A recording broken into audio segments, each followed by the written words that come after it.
Welcome to the Power to Inspire podcast. I'm really happy to be here today with our guest, Simon Alexander Ong, who's a life coach, keynote speaker, and the author of Energise. Simon is super inspiring, and we're going to get to know him more today. And he will also share some really inspiring messages with all of you. So thank you for being here. Caroline, thank you so much for having me. It's absolutely my pleasure. So first things first, you started off in a more traditional banking kind of setting, and then had a call to a higher purpose and transitioned into coaching. Can you talk to me a bit about what inspired you to make that change? So when I grew up, I had this mistaken belief that I had to be a banker, a lawyer, a doctor, or an accountant. I chose the banking route, but unfortunately my timing was off. It was the middle of 2007. I graduated from university. I started my first job in the financial services sector, but this was a year before the global financial crisis. And the company I joined was Lehman Brothers, just to make things a little more interesting at the beginning of my career. And I think that crisis, even though it wasn't nice to experience, it was a very painful moment of my career. In hindsight, it was a blessing in disguise, because it allowed me to start questioning whether what I was doing was what I actually wanted to do. And I started to ask myself, if I worked for someone, would I be happy in what I was doing? And if I continued to work in the financial services sector, would I feel fulfilled? And the answer was no. It was a clear no, but I didn't know what was next. And so I was still in and out of the financial industry for nearly 10 years before I quit to run my own business. But the full process started from that point. And so I started to explore what else there was outside of the financial services bubble. I went to business seminars and workshops. I read different books. I went to different community events, just kind of explore what was out there within the entrepreneurship space. And I tried my hand at two different businesses, which didn't work out. I learned a lot of lessons from them, and it eventually led me to the coaching world. I remember my girlfriend at the time, now wife, she saw on her Facebook newsfeed, there was an advert for a 2-day coaching event in London. And it cost nothing, just my time to go. I went in open-minded, and by the end of the event, when it finished on the Sunday afternoon, I said to myself, I want to explore this. I want to see what coaching is all about and see if I can apply this to a real-world setting. So I enrolled onto this coaching course. I did this on the side of my day job for nearly 2 years. And then once I qualified, I then started to explore how I could start coaching actual clients, real people, and give them the value of what I'd learned.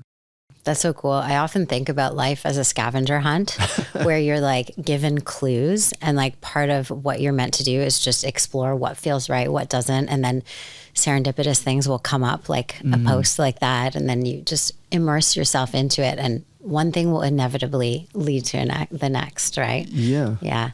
So like, what is your definition of success? Because I know you said that you thought it was banking, law, or medicine. But now, in hindsight, how would you define success? For me, success as a definition has changed. Before, it was all about job titles. It was about tangible things such as money, cars, houses, all of these material possessions that can seduce us into thinking they are the definition of success. For me now, it is all about impact. It is all about impact, and it comes in a variety of forms. It is the impact we can have in every conversation we have, in the work that we do, with our family. If we have children, what impact are we having on our children? Because we're influencing them every single day. So for me now, success is impact, and it's also about doing work that makes us feel alive. And, I talk a lot about energy, and when I look at society around us, I notice that so many more of us are burnt out, we're exhausted, we're drained, not because we are physically doing too much, but one, we are doing too little of the things that bring us joy, and second, we're running someone else's race. And that is why the longest journey we as humans make are the inches from our heads to our hearts. And that's where the scavenger hunt comes into play. Are we listening to those clues that we get given? Our body is always speaking to us, our soul is speaking to us. Are we listening to those clues? And they will keep speaking to us until we listen and take action on them. Absolutely. So these types of principles that are quite spiritual or philosophical, of listening to your heart and your intuition. I actually attended the, the Coaching Academy as well. And I was there when Simon won his Coach of the Year award, which was amazing.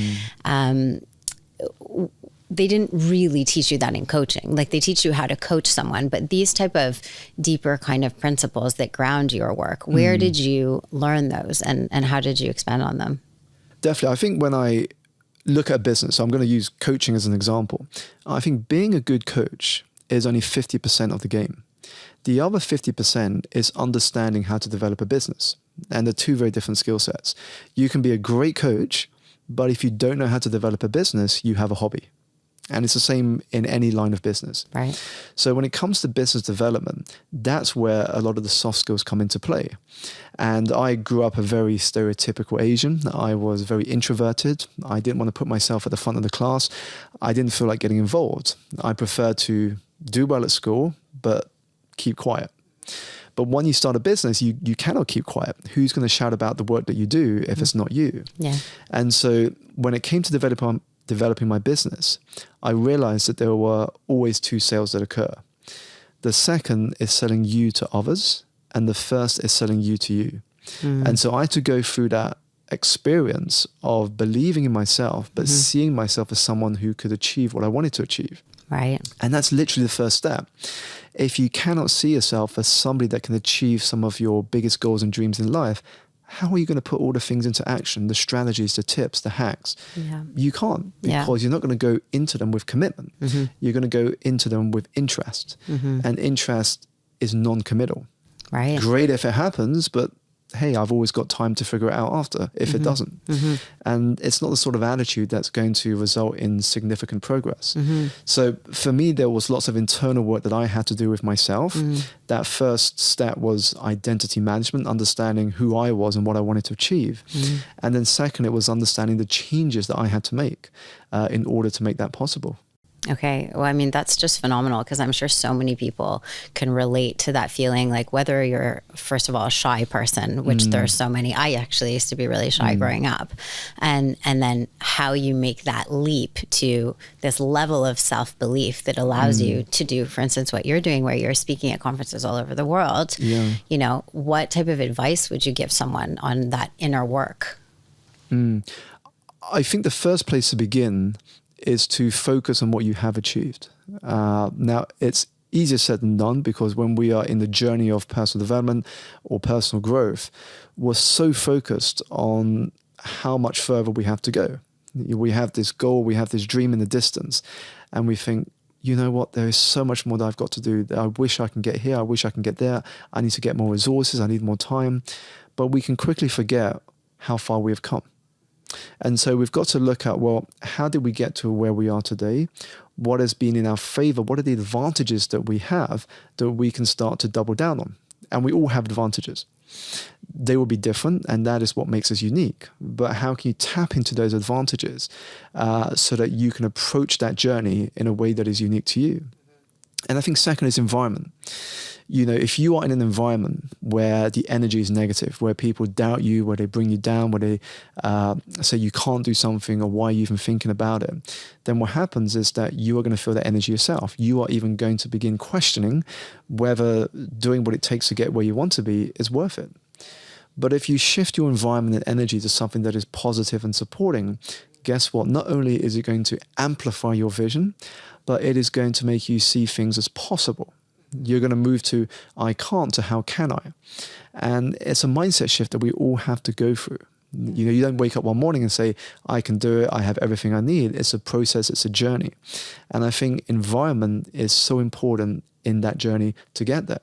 One of the things I say in the book is that the fastest way to make meaningful progress in any area of our life or business is to design an environment around us that makes it impossible not to succeed. Okay, elaborate on that. Like, what does that environment look like, for instance? Sure. So the first step is to think about the people that you spend the most time with. Now, when I was still in the corporate world, it was people in finance. I would go to the office. I would be surrounded by people in finance.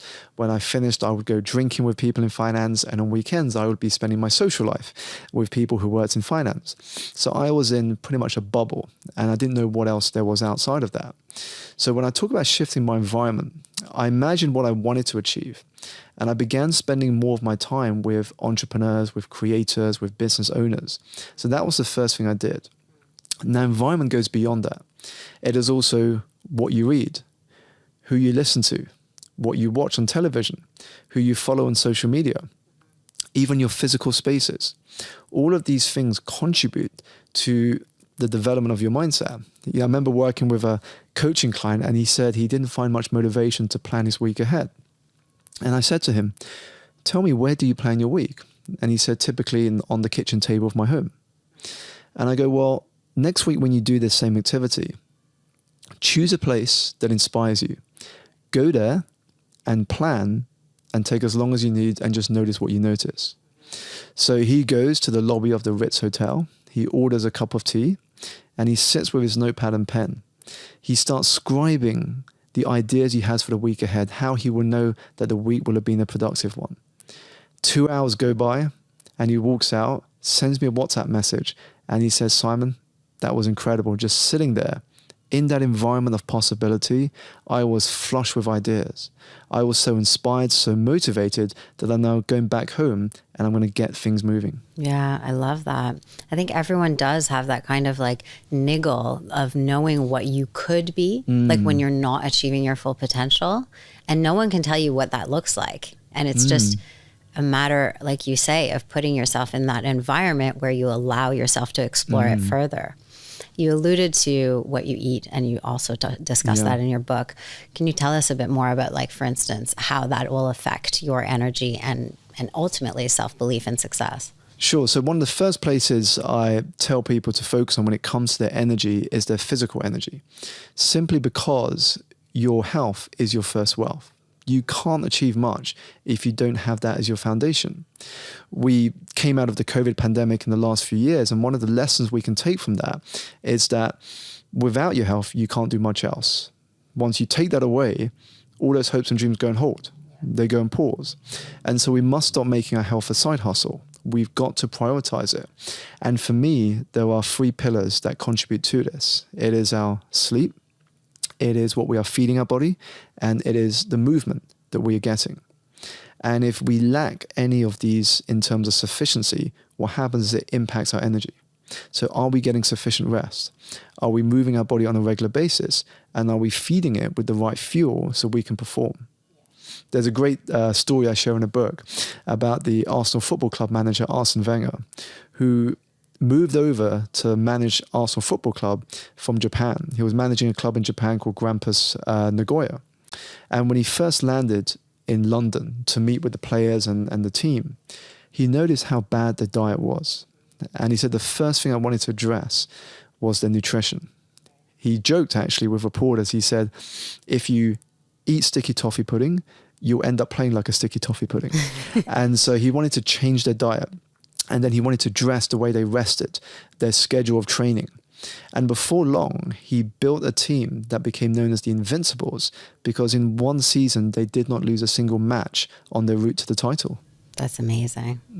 You discussed also in the book how you used to drink, and, you know, when did that shift happen for you where you started exercising and becoming healthier? Like what led you to making that shift? Because I'm sure a lot of people want to probably feel like they know they should, but it's not that obvious. And you know, there's so many fat diets out there. And so it's like, what could be the catalyst for a change like that? And what does that look like?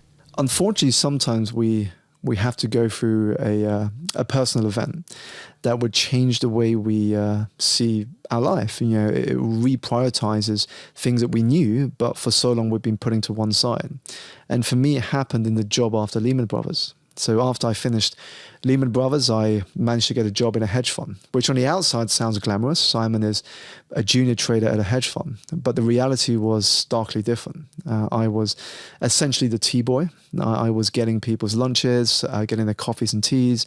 I was the administration support, if you will, and I would be the first one in the office and the last one to leave. And that resulted in very long hours working, sometimes from 7 in the morning all the way to 10 in the evening. And I remember one specific experience where I went straight to a client entertainment as we got towards Christmas one year. And before I got into this club was downstairs, I texted my girlfriend and I said, I'm going to take the last train home and I'll see you shortly. I walked down, check in my jacket. My phone is in my jacket as well. What I didn't know was the network would be cut off. I'm downstairs, so nobody can reach me. The drinks start flowing, entertainment kicks off. I start consuming alcohol, and before long, it's the early hours of the morning.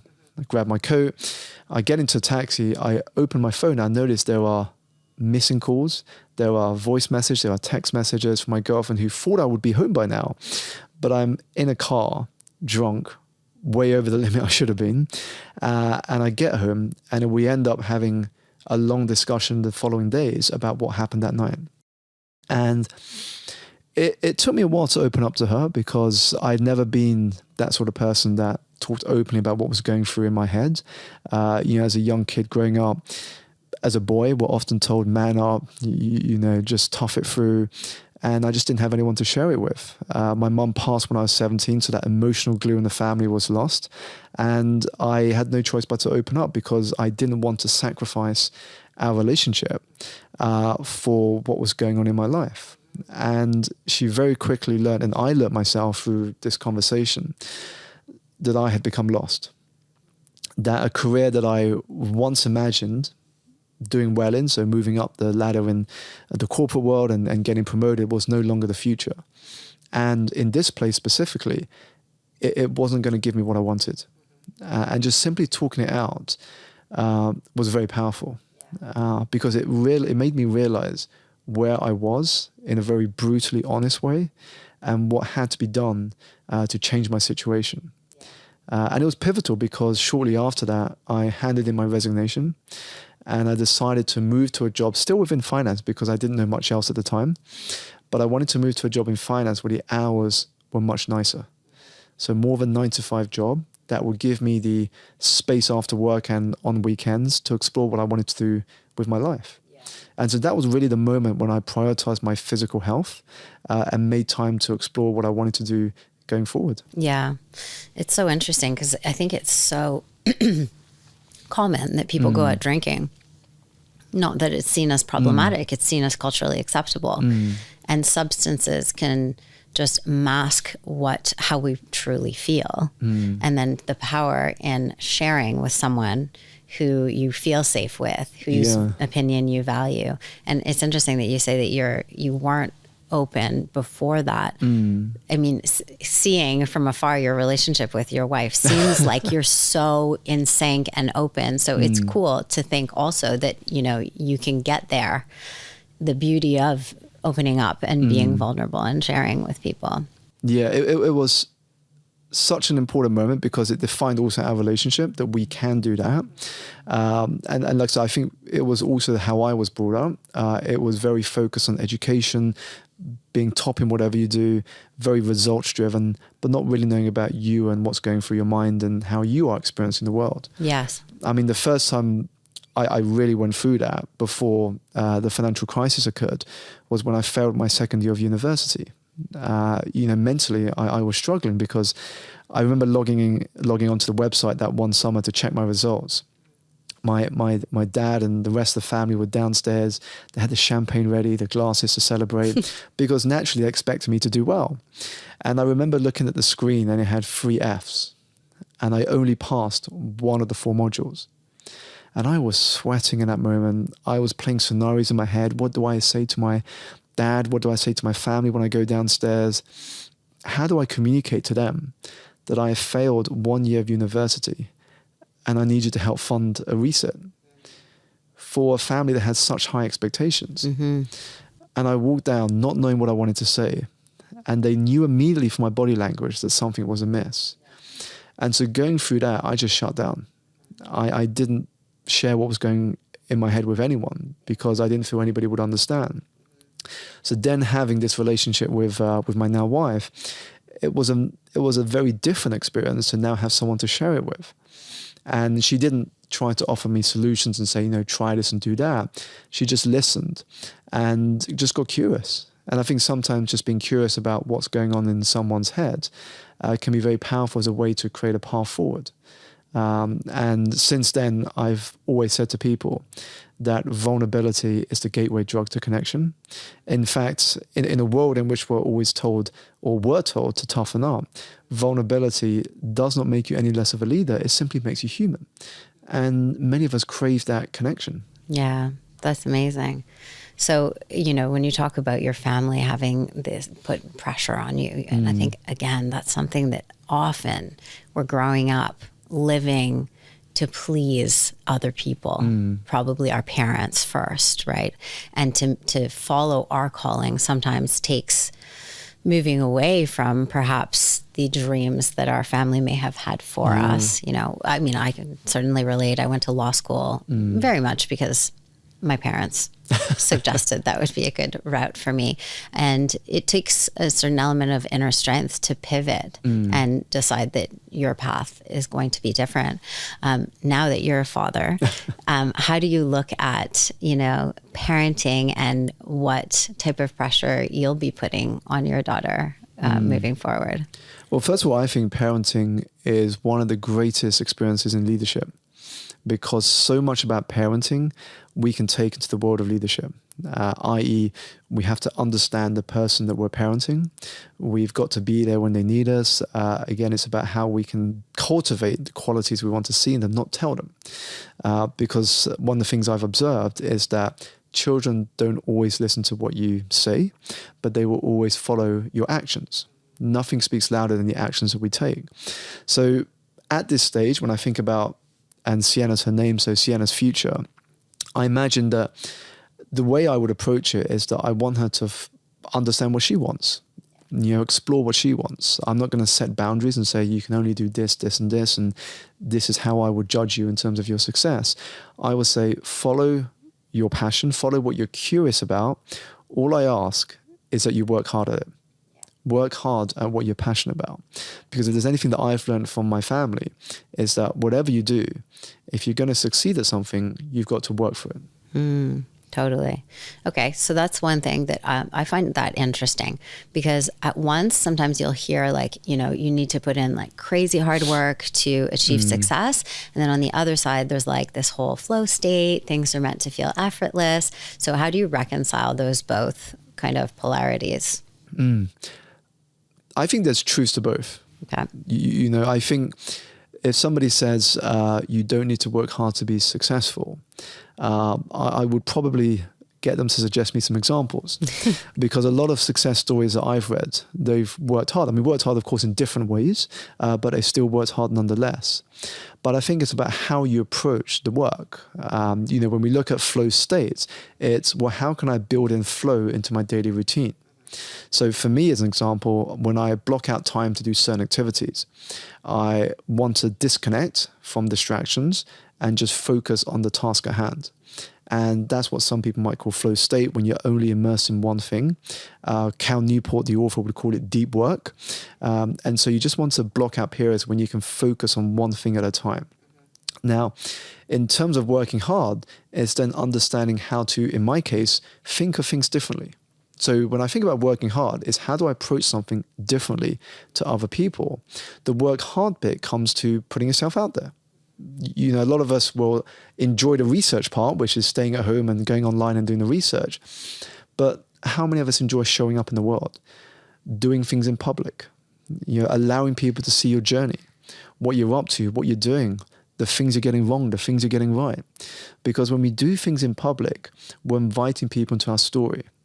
And then we can demonstrate how we're going to make that progress. So for me, working hard is an element of thinking different, but also having the courage to put ourselves out there and do what most won't. No, totally. Because that is actually courage is what is required. And you could define that as hard work, but it's a matter of mindset. Whether Definitely. You see and I think this is the mistake people have with hard work. Sometimes when we think hard work, we default to being busy.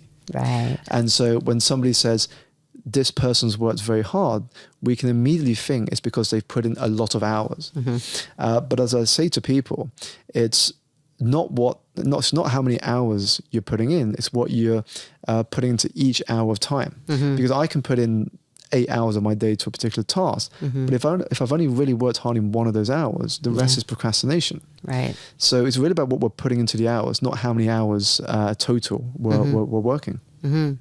Do you have a process before you go on stage? I mean, like, even looking from the outside, I find it like super impressive that you talk to all these crowds of people. Like, what's your process? Do you still feel like nervous before going out? Like, do you feel that energy still, or is it just so normal for you now? Yeah, I'm not going to lie. I still get a little nervous. I think everybody will still get a little nervous. Not as much as I used to. I'm probably more excited than nervous nowadays.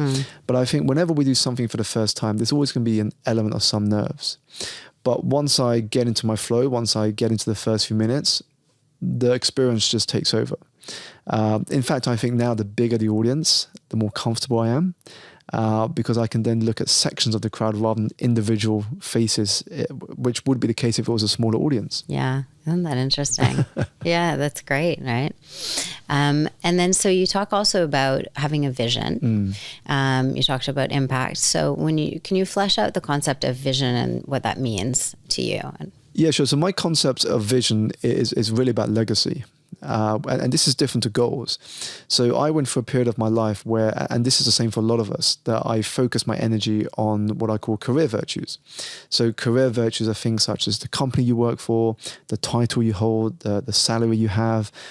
These are things that we put on our CV and show off to the world. But then as we grow older, as we get wiser, we begin to focus our attention on legacy virtues. So legacy virtues are things such as the lives you've impacted, the story you've written, the legacy that you're creating. And so for me, vision is all about that. So my vision is really about how can I impact the lives of as many people as possible through the work that I do. And so I look forward into my 70s, and I imagine, what would I want people to say if they were to look back on my life and describe the things that I was doing? And then it's about my children. You know, how would they continue what I've created or what I've learned to the next generation? And that for me is all about legacy and vision. So has becoming a parent really made you think that way more? Even more so. Yeah. Even more so, because it makes you, actually, it reminds you of your mortality. It reminds you that you're not here forever, and that our children are there to continue what we started. I remember Richard Branson got asked the same question. He was once asked, Richard, when you pass from this world, how should we judge your success? And his response was, do not judge my success by how well Virgin has done. Judge by my success by the quality of my children.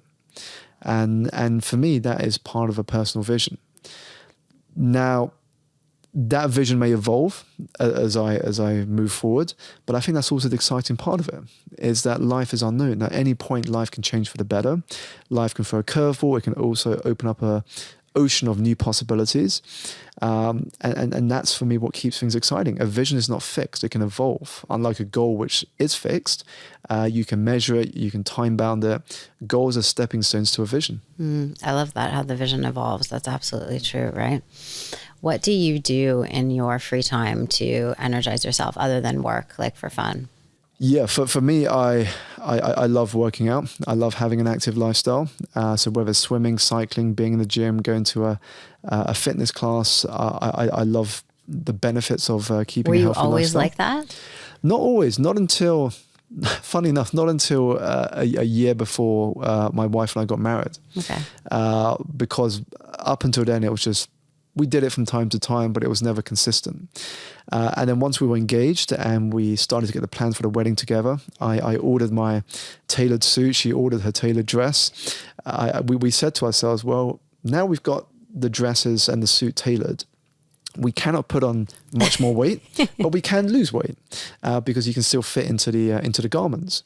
And so we decided to build a healthy lifestyle in terms of going to the gym on a regular basis, watching what we eat. And we started that just for the wedding. But once the wedding passed, it just became habitual.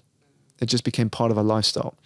It's one of the things that we all know with habits. You know, you start it just to change some things in your life, and before long, it just becomes part of who you are. Mm-hmm. Yeah, that's so nice that you share that type of like lifestyle habits with someone. I think that's definitely helpful, you know. Yeah. You talk about this concept of an energetic shield. Please will you elaborate on that a bit? Sure. So energetic shield speaks to the idea that there are things that drain us of energy and things that energize us. And we have to be conscious about how much time we're spending exposed to each. Because if we're not careful and we allow those influences in, it can sabotage our progress. So the analogy I like to use is that of a boat that is heading towards dry land. Dry land is that vision or destination that we're working towards, and the ocean around us may be filled with distractions and negative energy. Now, if we're aware of that and we understand its influences, we can create an energetic shield that allows us to continue making progress forward to what matters.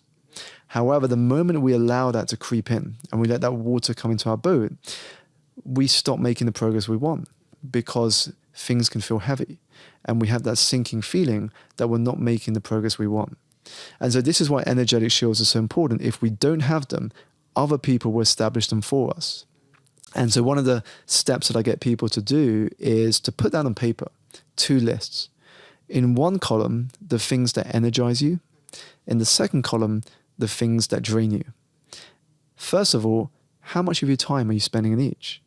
And if you're spending too much time on the things that drain you, how can you shift that? So you're spending more time on the things that matter and then create boundaries that shield you from the things that don't. So, and specifically this shield. So how would you shield yourself from, let's say you're working in a toxic environment, such as the one that you described earlier. How do you shield yourself from those people? Sure. So when we think about energetic shields, we need to also consider that there are 2 environments. The first environment are environments that you can control, i.e. you can choose to spend less time with this person, you can choose to move where you're renting. These are things that are in your control. On the other side, there are environments that you cannot control. So it might be toxic family members that you have to meet up with from time to time. It may be a toxic boss or a toxic environment at work. You don't always have control over those factors.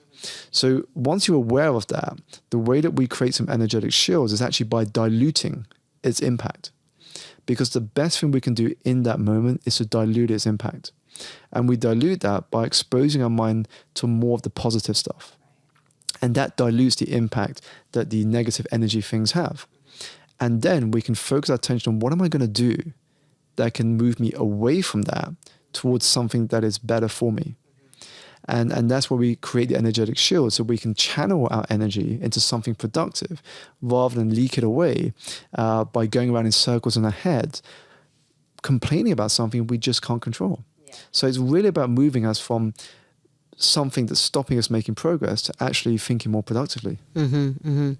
I mean, it's a bit like also setting boundaries, right? And how do you find the strength to say no when you're used to, not you per se, but when people are used to being people pleasers, yeah, and then having to set up that shield or strengthen your boundaries? And how do you get to that place where you're comfortable saying no because you know that that's what's best for you? Sure. I think often the reason we people please is because we're not clear of what it is we want.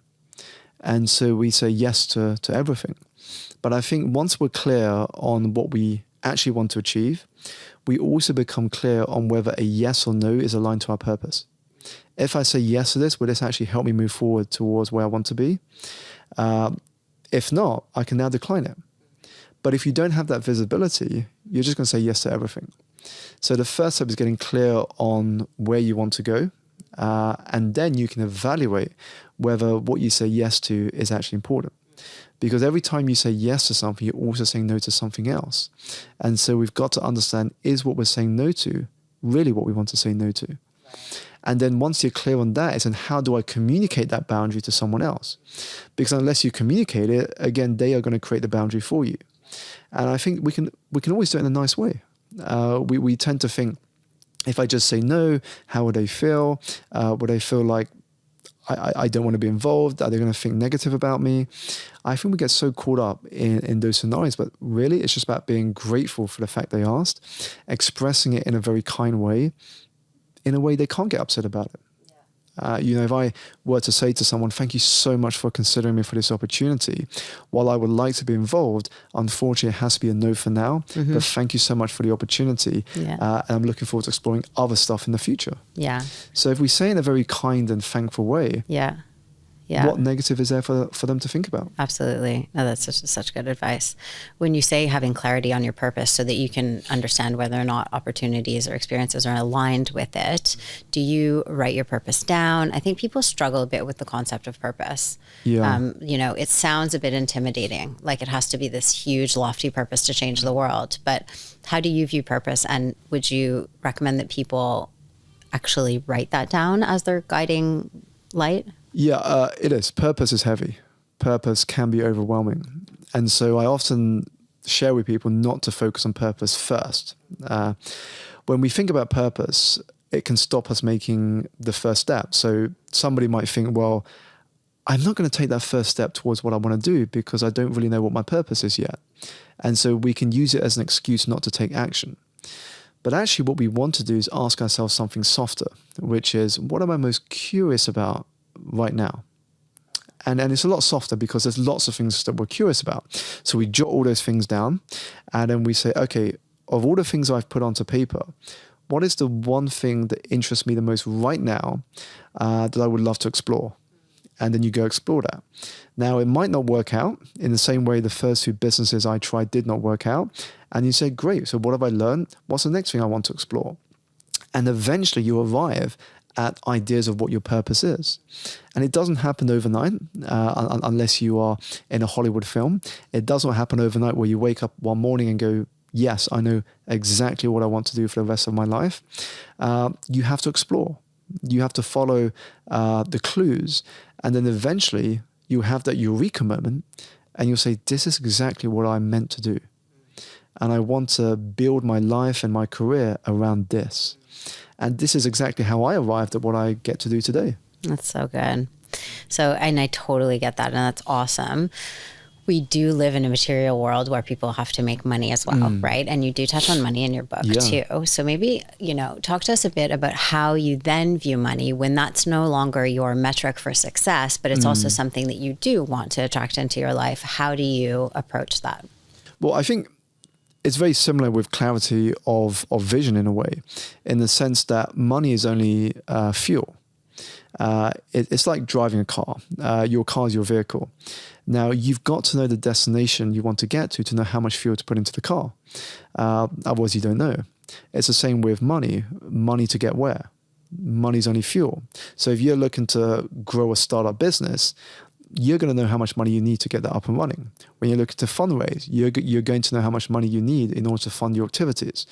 Now, when it comes to ourselves and our goals and our visions, well, how much do we need to get where we want to get to? When we have a means for that money, then now we're giving it a purpose. So money itself has to also have a purpose. Otherwise, when you get the money, it flows straight out. You and I will have read stories of how lottery winners will have won the jackpot. And within years, they will have spent it all and either be back to where they were before they won the lottery or even poorer. And that's because the money had no purpose. So it comes in and we just spend the money and before we know it, it's all gone. But if you actually have a purpose for what you will do with that money, then what happens is when you do get the money, it has focus. You know exactly how it is going to be used. And so that's why a powerful exercise we can all do is, I'm going to use an arbitrary number because it's an easy number we can work with. But if we take $1 million, if you had $1 million, how would you plan to use it? So on paper, split out those buckets. How would you invest that money? How would you spend that money? Where would it go? Why would it go in a certain area? And really map out a plan for it.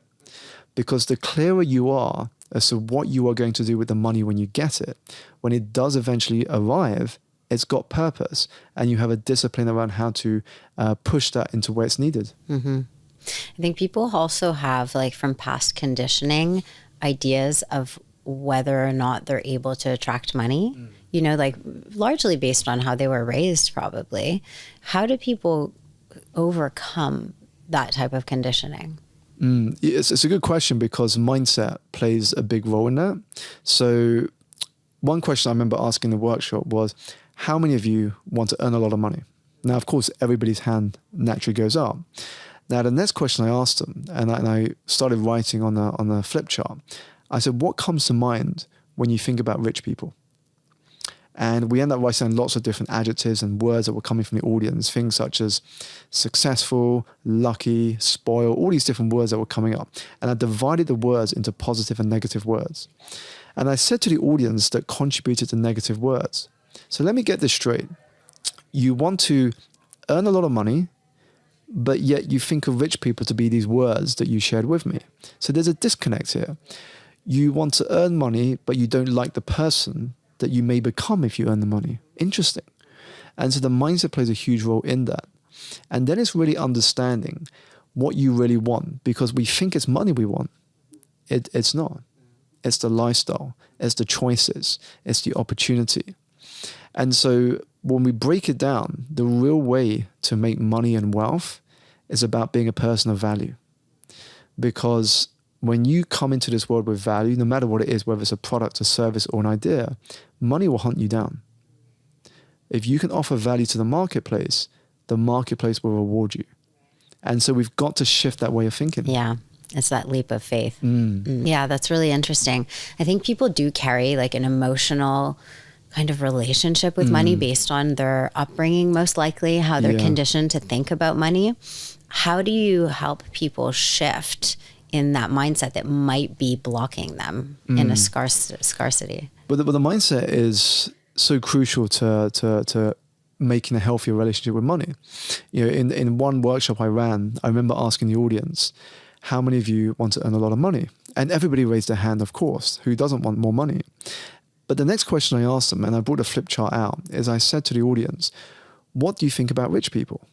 And now they shared lots of different adjectives and descriptions with me, things such as successful, lucky, spoiled, lots of different positive and negative words.